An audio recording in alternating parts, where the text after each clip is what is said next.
For reading this week, we are on week 4 of our Scholastic Learn at Home. So we're on week 4, which is right here, and we scroll down and we are on day 16 for Monday, May 4th.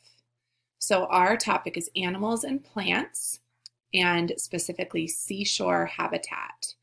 It has one of my all-time favorite books. I know I say that all the time, but this really is one of my favorite books, called Where the Wild Things Are.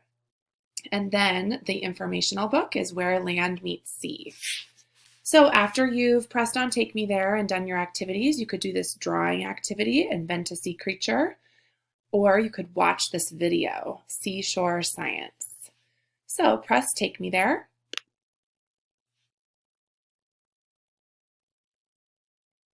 And then you can watch the story Where the Wild Things Are. You can press here or here. You can read the book Where Land Meets Sea and press here or here. And then you've got puzzlers with a word match, fact or fiction, which came first. And then you can dive deeper with Explore the Web and Meet the Creators. When you are done, please log into Imagine Learning for 30 minutes and then do your phonics assignment and turn it in. And then, of course, it is always important to read. So you can read books at your house or you can go on Epic Books. Happy reading!